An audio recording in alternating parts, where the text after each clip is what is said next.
Okay, we are live again on the hiring room. I'm super excited. I have Amber Powers with me today. Amber, thanks so much for agreeing to do this. I really appreciate it. Thank you for having me. I'm very excited to be here too and chat with you. And Amber is a really big advocate for women. And you're on a couple boards and initiatives, she's like a super networker. And so tell me a little bit. Let's start with what you're doing right now because you kind of left the big corporate world. And I love your name because you have a powerful name with your I name. know. We get to use it for all sorts of reasons. Power I Speak know. Consulting You just can really rolls right use off the that a tongue. lot. Oh my god, I love it. I love it. Well, people think my name's like Beckham. Is it Beckham? I'm like, I wish I was a Beckham. As a matter of fact, I wouldn't be mind being married to him. I'm a little old Right? for him. Right. But There you go. hey, but no, it's not a Beckham. So Amber, I know that you transitioned a couple years ago. I think it was 2 years ago. I mean, I looked at your background, MB Financial, big company, 8 years. You were at Granger. Granger's public, correct? Yes. Yeah. They're public, right? Public company, PMO, great company in Yeah. Chicago. And then you were at Crescent Partners, which I don't know Crescent. What did Crescent do? So they're a registered investment advisor, and then they also do private equity. Oh, They have okay. funds for private equity. They've since split up. The private equity side is now Peak Line, but yeah. So I was the director of operations there. Got it. Got it. So big companies, and then you're at Crescent, and then you made the switch. Now you're Yeah. doing, consulting work, essentially, Yes. correct? And Yes. tell me a little bit about so let me just ask you this question. If you're a CEO of a company, when do they know they need you? What prompts a business to reach out to Amber Powers? So it's when they have the strategy. There is a strategy. They may have already brought someone in to build the strategy. It's sitting on the desk. They can't get to it. The CEO, the executives, they are so in the business, it's hard for them to work on the business. Okay. There is work that needs to be executed and it's still sitting there. That's when they call me and say, Amber's going to get this done. Amber's going to take the team together, whoever Got that it. is, small, big, and execute and make sure that that work is done because a lot of times there's urgency to it. There could be some kind of regulatory situation, there could be some kind of Okay. deadline, and maybe they've tried other Compliance. things. Yes. So there's, So what kind of it's, projects are these? Like what I know your expertise, if I look in your background, is really security and technology too. I mean, that's a specialty. yeah, I mean, you could go anywhere with that. I mean, that's a right? friend of my son's really, really bright kid. This is a crazy story. I think he's 33 now, but AWS recruited him out of Monroe Uh, Partners. And I don't think he yeah. minds me. I won't say his name. I don't think he minds me saying this. And he was only 5 years out of school, University of Illinois graduate, but he's always been like a kind of a super, Uh, super kind of smart kid. Computer science degree, I guess. I don't know what it was. But anyway, he got into security at Monroe Partners and AWS went after him. And you want to know, he was 27 years old. They threw a base salary of $250,000 at him, $100,000 bonus, and $100,000 in stock to move down south. And he stayed for about 2 or 3 years. Then he ended up coming back because he didn't like it down south. But I mean, so people out there, if you want to make some big money, go into security. And what he used to do was, I think at Monroe, what he did was, I think what they used to hack into the banks. And banks would pay them like an yes. MB Financial to break their security and see Yep. what was happening with it.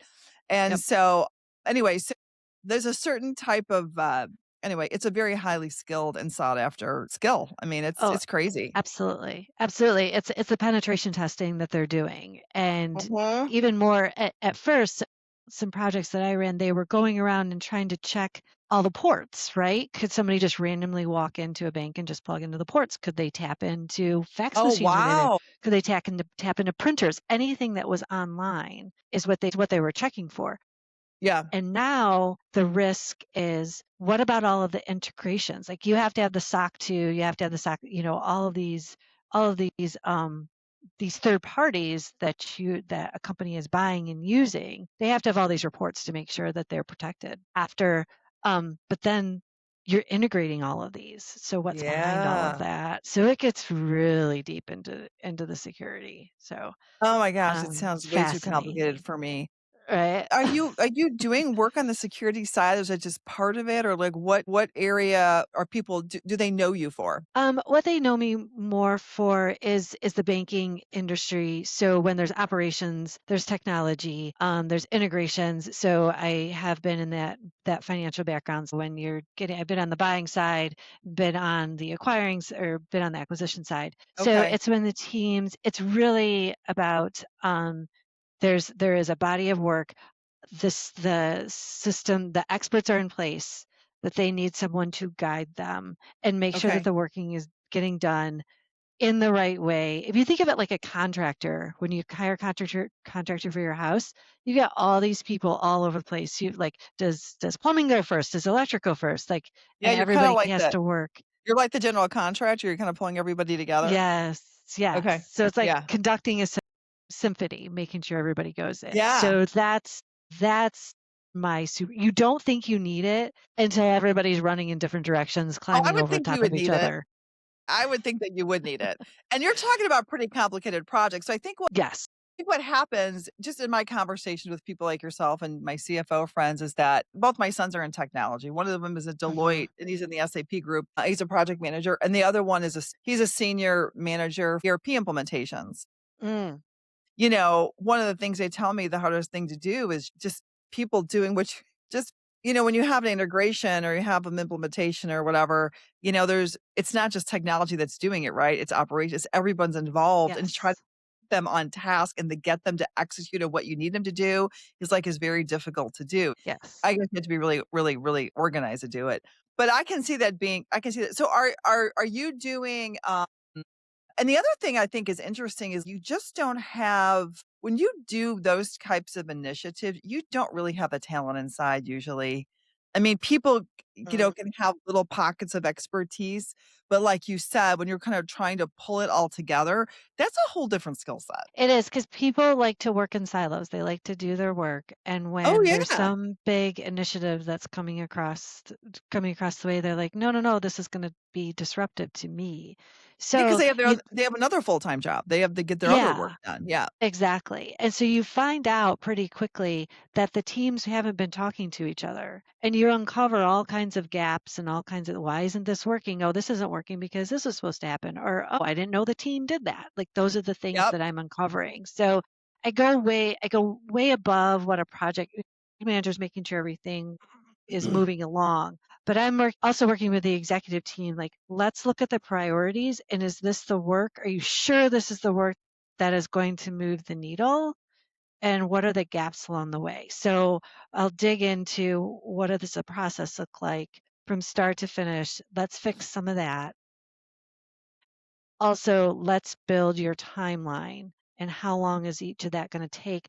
And you don't want to step on toes. Like there's just I can see the big picture, but I can also get into the weeds with the teams to make Yeah, sure that it's going to run that's a smoothly. skill for sure. Yeah. What do you Yeah. think what's your secret sauce? How do you herd these cats? So, this is some of the things that I heard, right, when you talk about gaps. I just had a story of my son, they were doing an upgrade they were doing an upgrade on a software, but Mhm. they were doing an acquisition. They had all the process, all the stuff, right? And they had all these different upgrades, even like cameras in the plans, all these kind of different things. But what and I don't remember the exact issue, right? But there was like something big that just like fell through. Like they went through the Mhm. live, they're like, why am I getting this report? Or why did this happen? It was like a really big thing and it fell through the communication and everyone's like, holy crap, what happened? How do you herd those cats? Like how do you make sure that you've got the gaps and that like what's your secret sauce to get these people to execute within this project? Do you have any pointers on that? So a What's whiteboard the is powers, so Amber Powers? What's that power? the Tell me the power. whiteboard is so powerful. A whiteboard is so The powerful. whiteboard. The I whiteboard, love that. because it brings out, you get people into a room, and I would say being the outsider is the benefit, because if I walk into a room and Yeah. if I can understand what the flow is, then I'm like, okay, something's wrong. Somebody's either hiding something, or they're not telling me something, or they don't know what's going on. So we're out there. We have to build out what this all looks like. And everybody has to be in, okay, I get that. Now that happens, now that happens. And I know enough, like I speak the technology and the business side, so that I know enough, like if I'm not hearing it, then something's not clear enough and we're going to have a problem downstream. So that's often where I start to make sure everybody is on the same page. I think this the third party is powerful, right? Because people come into these and I don't think people understand the psychology, what's happening in people's head and the baggage and the perceptions and the judgments and the assumptions that people walk into this big pool of meaning, right? And so a Mhm. lot of times I think people assume things are complete because you're like in a team that you know. And I think that but when you bring a third party in, and you walk in, you don't have any of that. It's a completely fresh perspective, and you probably can identify the gap so much quicker than an internal person. I mean, that there is a benefit to having a person come in. Just that. It is. It is. And some people will argue it. They'll say, no, it upsets the culture and that kind of thing. But I just, there is something about even just coming from a different industry and looking at things differently. It can Yeah, be so, so powerful. yeah, So yeah, I think it's, sometimes it just depends. And I just think it's yeah. worth giving it a shot. So, So many leaders think that they kind of first blame the people. They have a people problem. How mhm. often do you see is actually an operating system or operation problem or a combination? Do you see So any patterns there? yeah, I think the first thing people like to do is blame somebody else when something goes wrong, Right? and The old the old finger pointing.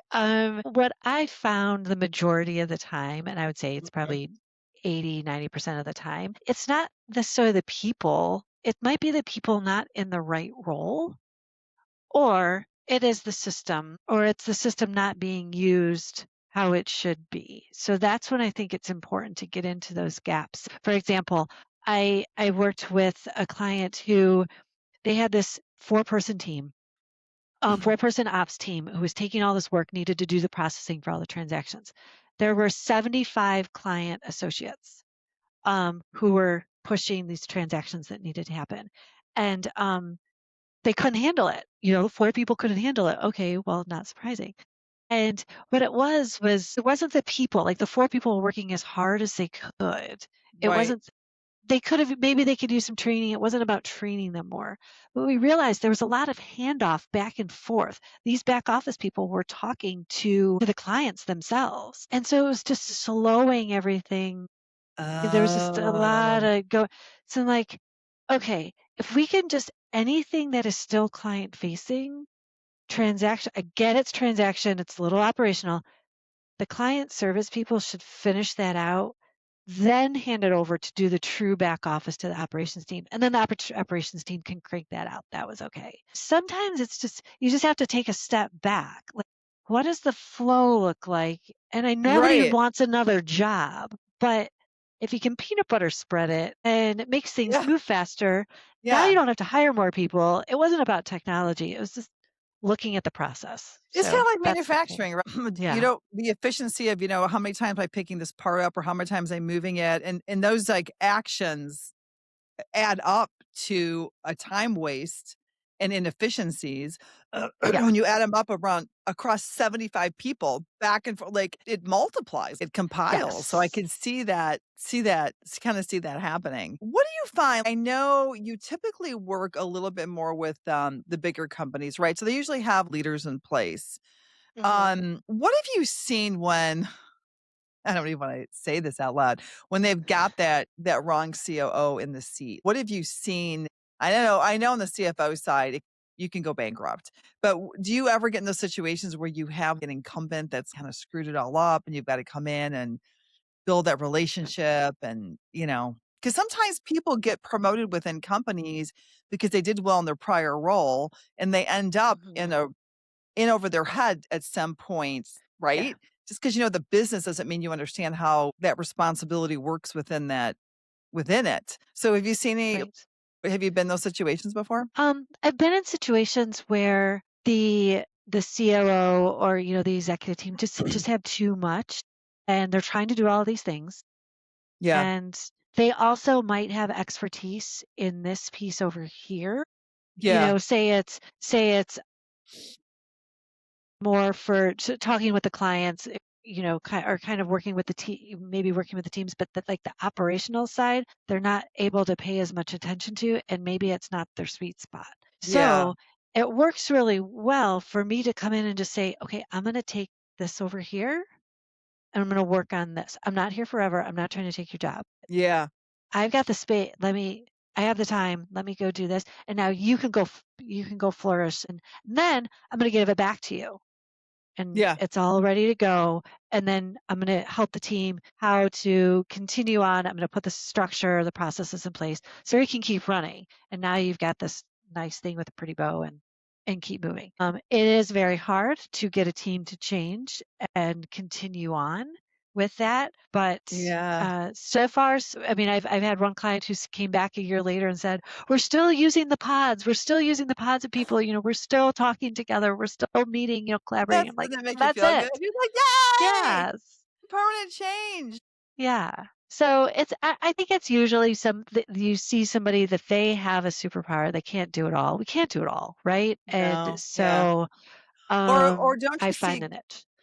companies when they're so you're talking about very, like, heavy project-based initiatives, it sounds like, Mhm. or maybe an acute problem that needs to be Yeah. solved, like the one you just described with with the clients being communicated with and that, um, you know, I just have, like, a brain cramp. What was I gonna say to you? When C-suite, they're just not the right fit.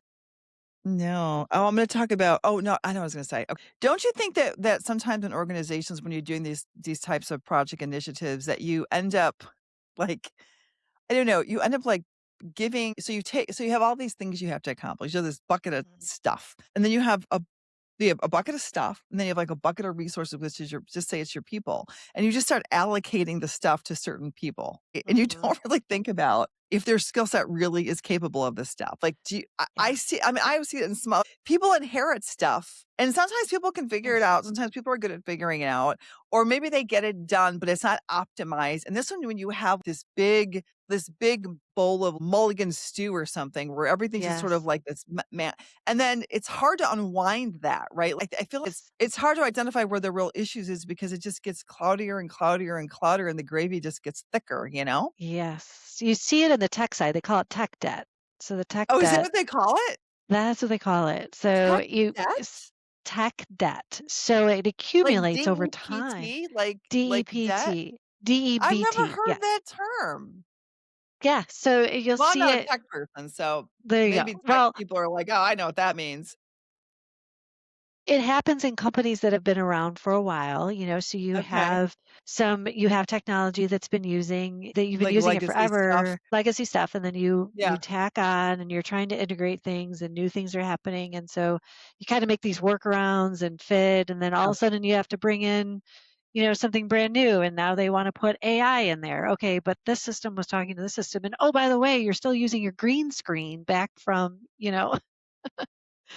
um I know. trying to unwind all of that, and Is it it mostly because of money? evolves. Is it mostly 'cause of budget? Is it mostly 'cause of money? 'Cause, when I Um, see in organizations, they're like, "Well," I also think it's the change in the people, right? There's some people that are holding on to that process, they don't wanna change, s and then you start yeah, catering to those people that yeah, have influence in they may not have title, but they've got influence in the company, and and then you end up they're the with a only bastard. one knows.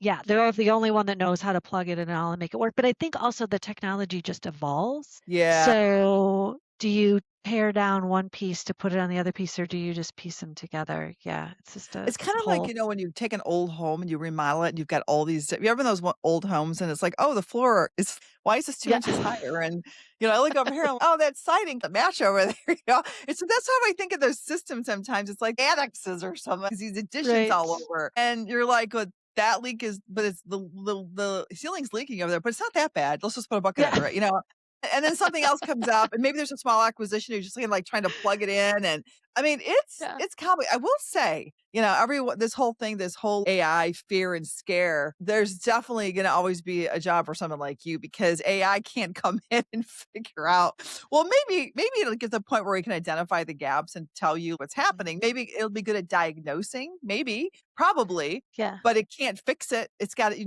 need people to execute the plan. Like, it's just not gonna happen by itself. You know what I mean? Yeah. If people are still people. And the other thing too is it depends on if you're doing something brand new, that's great to use AI. The AI is only as good as the data. So if Oh my if gosh, I hear that from tech people all the time, right? Like, yeah, that's so an if your old data isn't concept there, that stands the test of time. so if you Yeah, don't so have if the my data data's in no there, good, doesn't matter. yeah, yeah. Yeah, it's just so So com that's why I'm curious to see yeah, how, like, company, you just have to have a lot of people to do the inputting. You can. I mean, you can definitely use AI to input and everything, but to make sure that the data is correct, it's only as good as the inputs. So, yeah, yeah, I totally get it. So you've gotta have some good stories. Tell me a story. Let's talk about burnout because I think mhm, when I think about technology, I think about these projects, I've never done this, but, a friend of mine actually, I just called him this morning to wish him a happy new year. He's a CFO of a public company. Actually, I got him. He was like 8 AM. He's like, "I'm jumping in the shower." And I'm kinda like, "You're late this morning because usually on the road by 8." But, I think what's interesting is that, he used to work for Anderson years ago, and they'd be on, like he mhm. was in M&A, and he's be in some big projects, and he'd be like, "Oh, I've been sleeping on the couch in my office for 3 days," you know? And so you hear about these things, especially in technology, right? Well, you hear about it. Elon Musk talks about it, "Hey, we sleep in our office with this because people that are doing go live, I can't do anything. I've got to go live and I'm going to be Yeah. there's a lot of burnout with that. I mean, I I never was good at that because my brain at some point just stops functioning if I have lack of sleep. But Mhm. how do you like when you have that team, how do you motivate them or is that kind of almost a culture thing or a badge of honor to, does those situations really need to exist? Or is there a way to avoid it? Well, you will see a lot of companies, they have there's day jobs and then they want to build something, there's some kind of new initiative and those same people that have the day jobs now have to work on this project. So that can create some burnout, right? Because you're trying to do both things. Yeah. But if you do have a team that is focused, the burnout it's like you just want to get it done. There's this, you want to get it done so badly, and you often have a deadline. So you just keep going, and then it becomes normal to just constantly think about this, right? And what you try to do is take all those little wins, celebrate all those little wins, and stay ahead of the game. But in the planning process, I think it's really important when you're looking at your roadmap, looking ahead, to make sure what I've seen happen is you look at the cadence of the work that it's been done by teams in a previous year or two.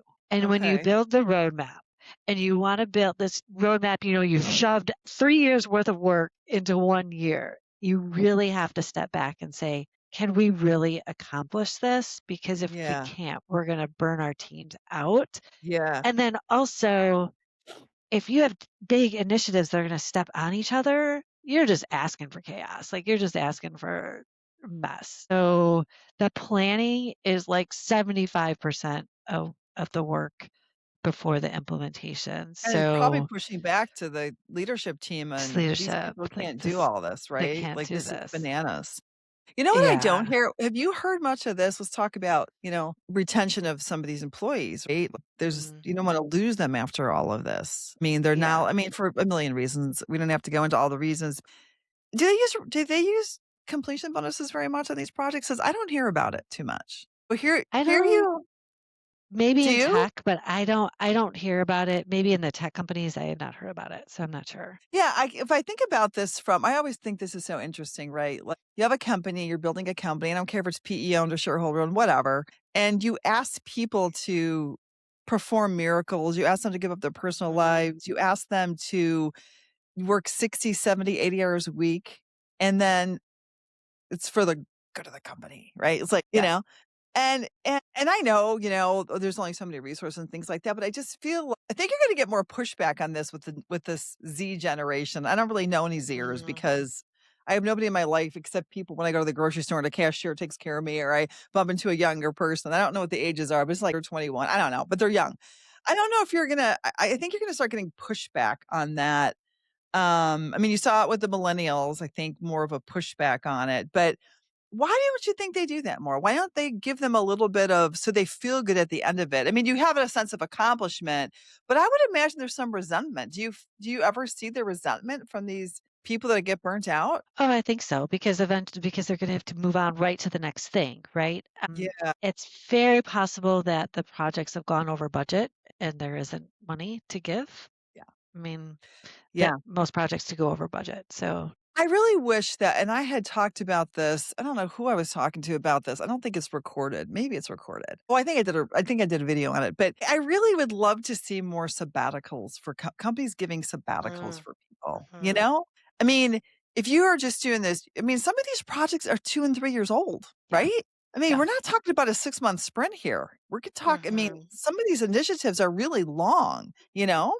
You're putting SAP in a public company, it's bananas in those places. Like, it's and they're not gonna give you any more resources just because. I mean, you may have more resources like you, but I don't yeah, they don't have an unlimited budget either of what they're gonna or what they're right. willing to spend on these projects, and I'm thinking, what if I mean, if I was running a big company and I was sitting on that table, I'd be like, "Let's put a sabbatical process in place for some of our people. Let's put some criteria. Why can't you give somebody 4 to 6 weeks off? Not because you had a baby and you can't sleep. I'm talking about Mhm. people that have earned a right to go be free for 4 to 6 weeks. And if other people will step in and pick up that work if their time's gonna come too, you know? Yeah. Well, and it's gonna create retention too. When I was at MB Financial, we It's a had huge retention, right? yeah, they had a sabbatical every 7 years. It wasn't after a project, but every 7 years you got a month. And people loved it. They had such plans. I mean, even I was like, "Okay, we are going to go on this big trip." And And 7 mo years so is a long time. it is a long time.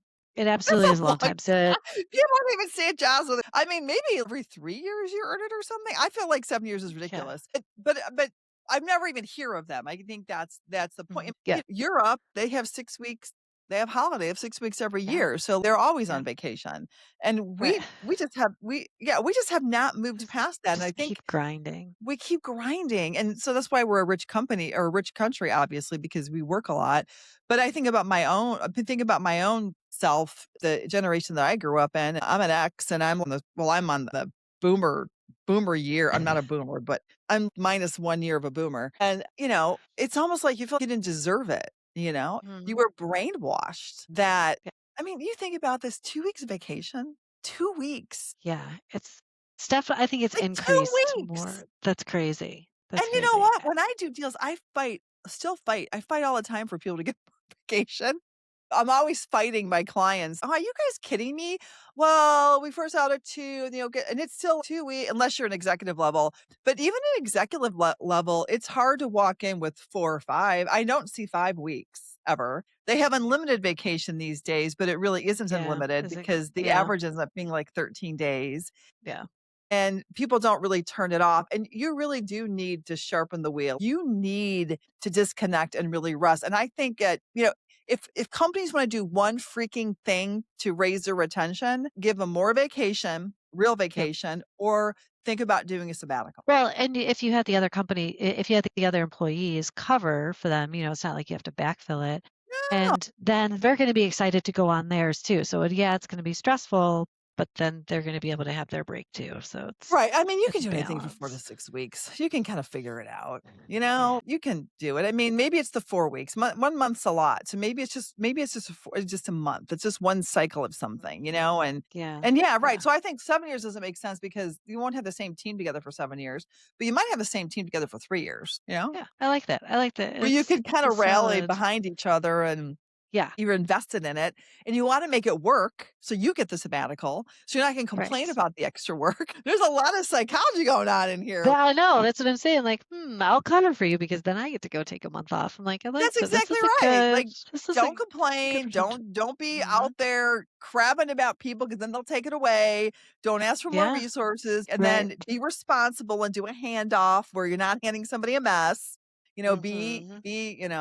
I just think that this burnout it's a real thing, especially in some of these heavy deadline like tax or consulting or any of these big project areas, you really Yeah. do have like this burnout or, especially now you're maybe starting to see it in the market where the market's softer now. Well, everyone's telling me it's softer, although the numbers aren't that bad, where, when people leave, then they are not replaced. That's what starts Yeah. happening in these markets. And then Yeah. companies have to understand when that market turns, and it will again, then people leave because they feel like they've been, taken advantage of and when Yeah. doing multiple people jobs. Yeah. Oh, yeah. For sure. Yeah, Yeah. I absolutely do. Yeah, that'll happen. So tell me a little bit about this women-led venture firm. Tell me about this. What are you guys doing? What are you up to with that? What kinda Okay. Yeah. give me the skinny on it. So it's How Women Invest, and a Okay. woman, Julie Castor Abrams, started it. And the idea was there were not enough women investing in venture capital. And on top of that, only 3% of funding goes to women in venture capital. I know. Isn't it crazy? It is just crazy. Okay, so let's talk about this. Yeah. You're in the thick of this.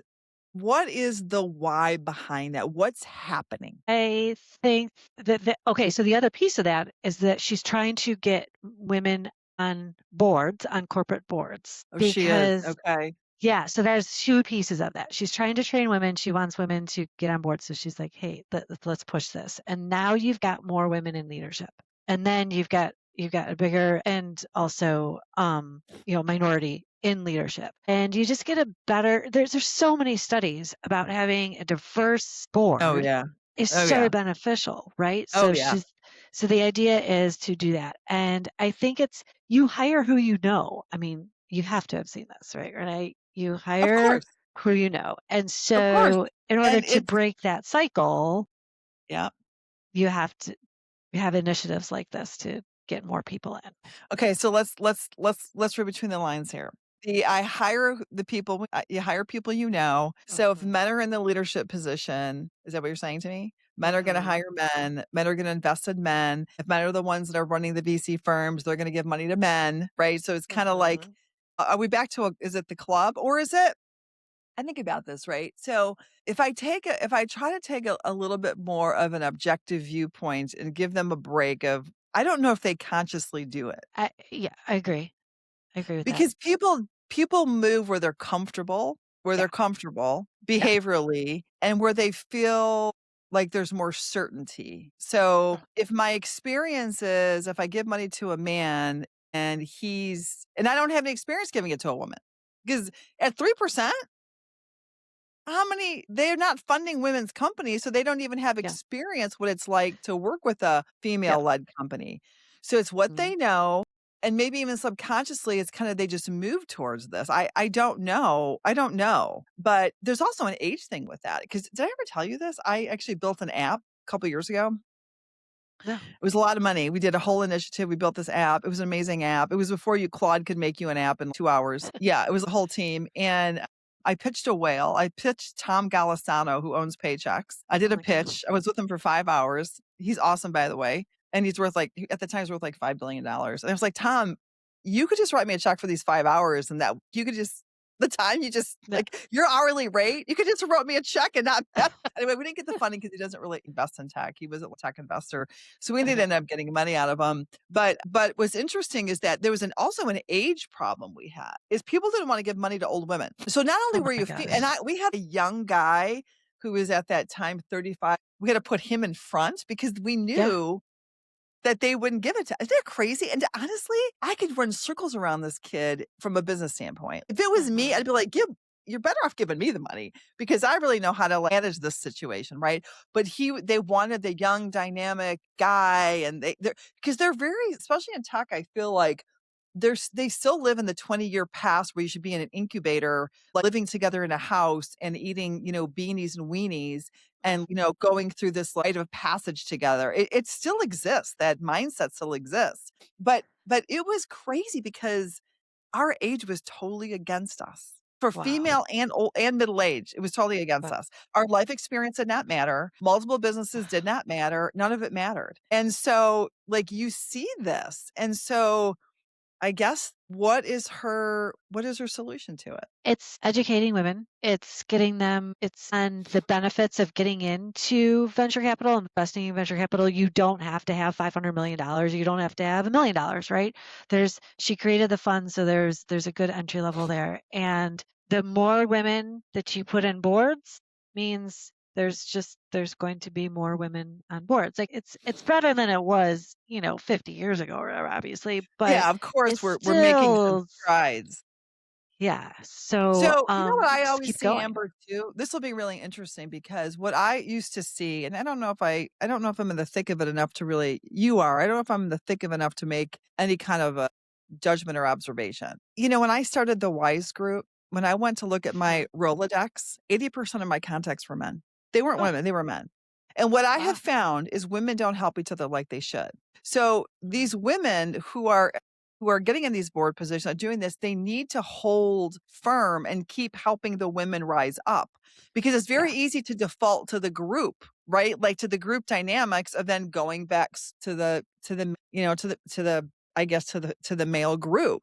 So I feel women sometimes see each other as competition instead of helping raise each other up. That's why I'm such a big advocate of all female groups.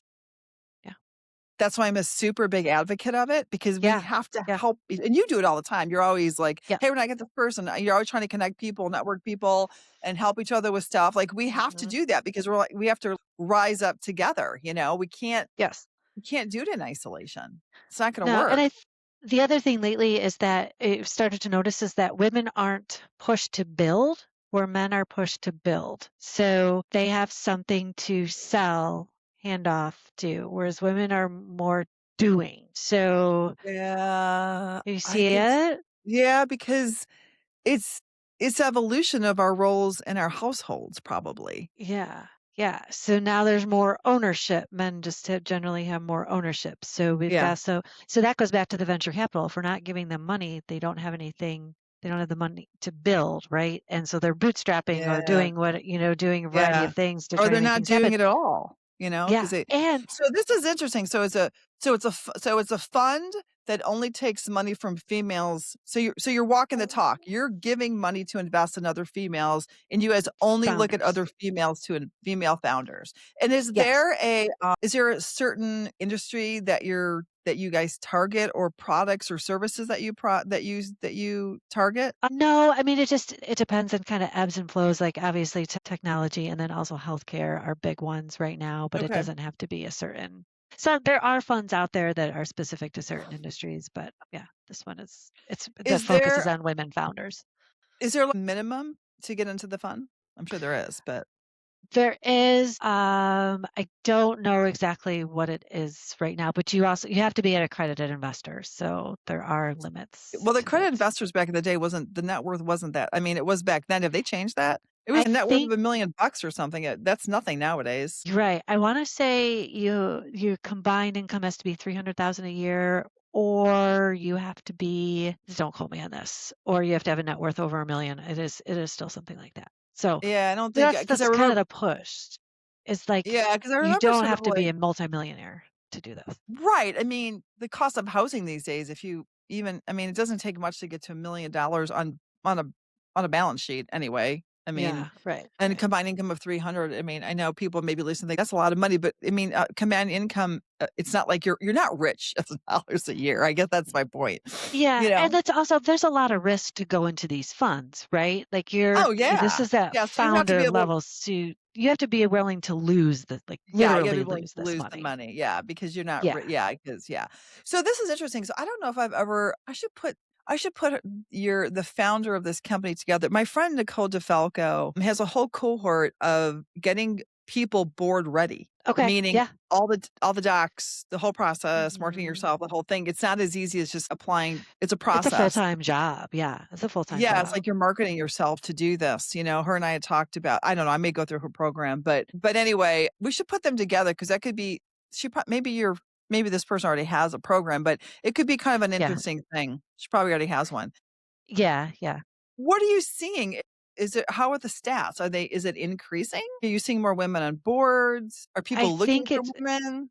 I don't have I think there is a focus. I don't have the stats. It kind of fluctuates. Sometimes it's stagnant, sometimes you see it going up, sometimes you see it pulling back. But I do appreciate that this isn't the only fund that does this. There's several funds out there that are Yeah. doing this. There's Yeah. another one, the Josephine Collective. They focus more on angel investing in and that's in the Mm, Chicago area. okay. Um, so there's there's a focus which I think is terrific. And as more women do get into positions, but they also say, okay, we're 50 years away from getting to parity. We're, from this or that. So I'm just like, I'm Yeah. going to be part of that. Right. Like this is my passion. Like if I could go into private equity, why wouldn't I go support women?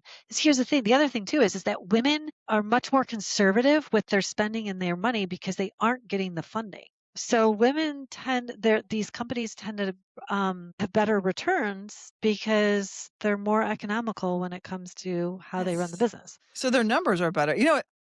One of my Yeah. son's friends, one of them, they just went to U of I. They were out of U of I, and then one of his other buddies was, I think he might have been out of like Boston or so you're one of the, Ivy League. I think Boston's considered Ivy League, isn't it? And, these kids got funded like $3 million on this startup that I would have never invested in. And I was like, "You've got to be kidding me." We put in hundreds of $1,000s of our own skin in the game on this deal, and we had 100% participation rate on the customer on the customer. Well, there's 2, well, in the app, there's 2 customers, right? This was a B2C situation. The app was really cool. Let me tell you what the app did. What the app did was, it's called GoWare. And what the app did was restaurants used it to fill slow parts in their day by doing flexible pricing. So what you would do would be you would throw out a deal. So say your restaurant's empty, you got all these people are like, "Oh my God." And say you're on something and we work on big cities. It wouldn't work as well in smaller areas. But say a downtown area, say it's Friday night and you're on Division and you're like, "Holy crap, everybody is across the street and I've got to get people here."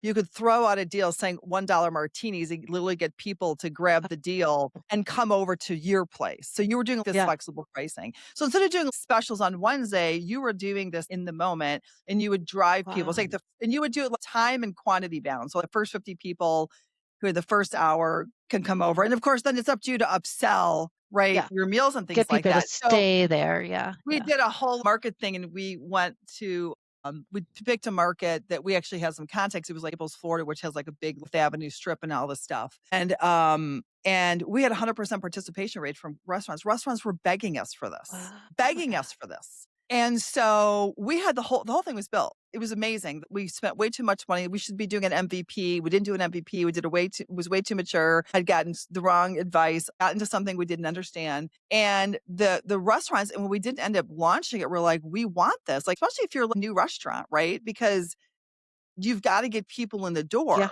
And Yeah. so they loved the idea. We were ready to do this test, but we ran out of money. And the hardest part about these apps from my research and going through this whole thing is it's acquiring the buyer side. It's acquiring the customer. The Mm. consumer side's the hardest because it's like for the download, it's like, I don't know, it's they download, but if you do this, they won't keep it on this. I mean, there's all these statistics with it. Oh, And we had like geolocation too. So if you were driving past and someone hit a deal, it would ping on your phone. oh So my gosh. yeah, so it was yeah, right. Does it sound amazing? Someone's Yeah. gonna do it.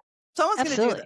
But Wow. it costs so much money for the acquisition side and the acquisition side on the consumer side, and that's where all the money had to go. And so, but we still have one part of That's it, right? We had one part of it done. The business side of it was easy. And then you'd get a and we could already monetize it. You would get a percentage of the deals. I did the numbers. I was like, so you're that's where already you have to have if you have enough funding, you get to the point where you can exit and then somebody buys you, right? Like that's what we were trying to Meta do. But buys you, whatever. Yeah, but that's what you you're had trying to get to. Yeah, so we tried to sell the technology, but we couldn't sell the Mm. technology. We had some people in San Francisco that were friends of mine. We tried to sell the technology, and now the technology's too old. Now it's 3 years like, it's old. Like, it's Yeah. probably old 6 months into it, it was probably too old, you know? Yeah. But anyway, it was a really interesting experience. I still think the idea is really great. Yeah.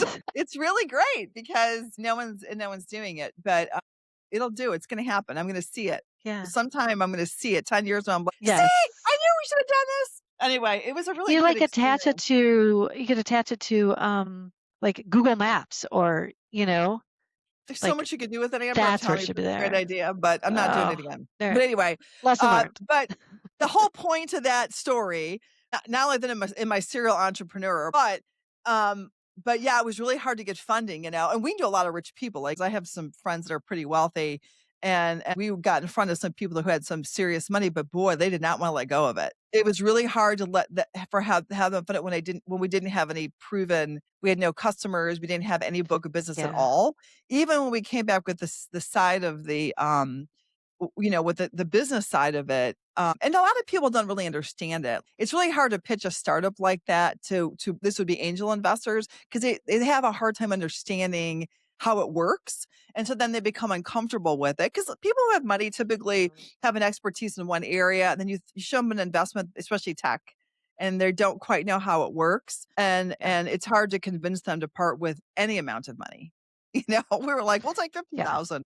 We'll take we don't care. And we couldn't do it. So it was a bummer because I spent a lot of life force on that. It was a really interesting thing. It was really fun to pitch to a whale. I was gonna say, what talk about an experience that you would have that you can use for other Yeah, it whatever was you really fun. do. He was a really nice guy. I talked to Tom. I talked to him a couple of times. He called me a couple of times, and we had him thinking through it. And but we kinda had a handler with him. It was a friend of a friend, and he Mm, kind of this was the ex-CEO of, like, ADP back in the day. These are guys were okay. older, right? And so he was coveting the relationship, and he wouldn't I was like, "Just step aside and let me get." If he would have just stepped aside and let me build my relationship with him, I probably would have been able to get it Yeah. done.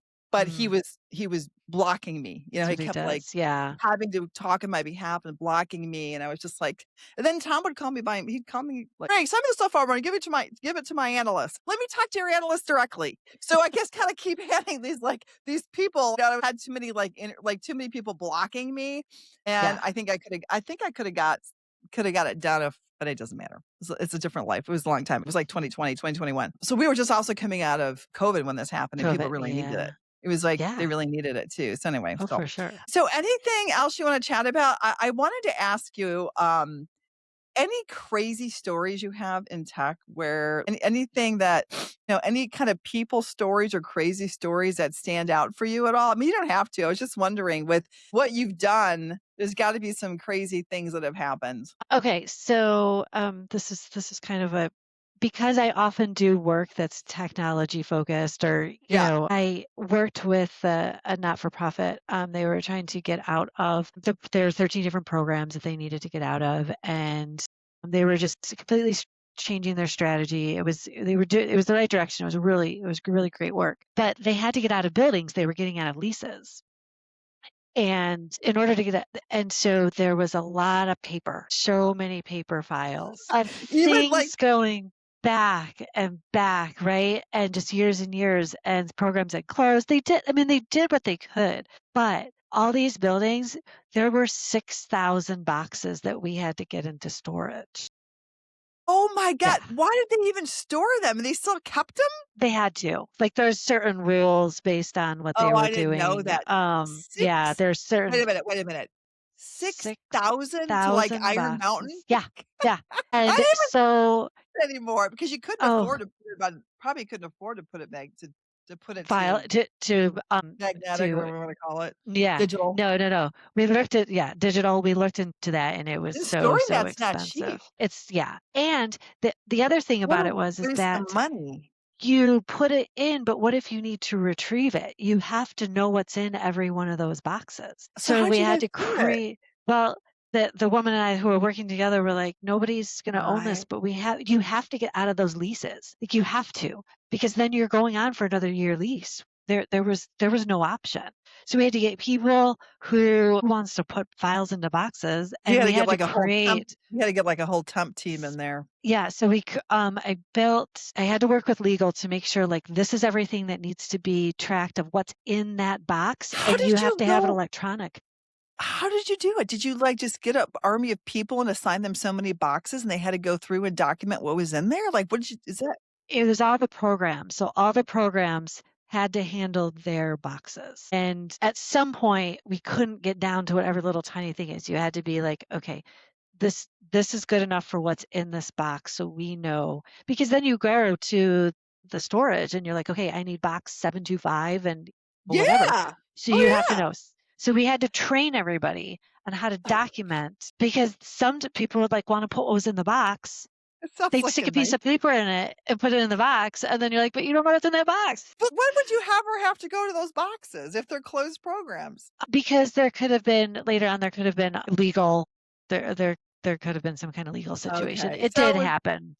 It did happen. So like it wasn't done in, just because and, oh, we're never going to look at these boxes. There was chance that they would need to that's go a pretty good pull. story, Amber. So yeah, it's something like the most non-technical thing ever, but But we it's a had a practical problem, right? It's a right? practical issue. And you just Yeah. think about like you just keep shoving things in the corner and this time no, we had to get out. And like the benefit was like we got out. We got out of all those buildings, all those like think about it. You have the financials How were many like you leases have did to you get out the leases. how many There were 13 different buildings. So some of them had more, some of them had less.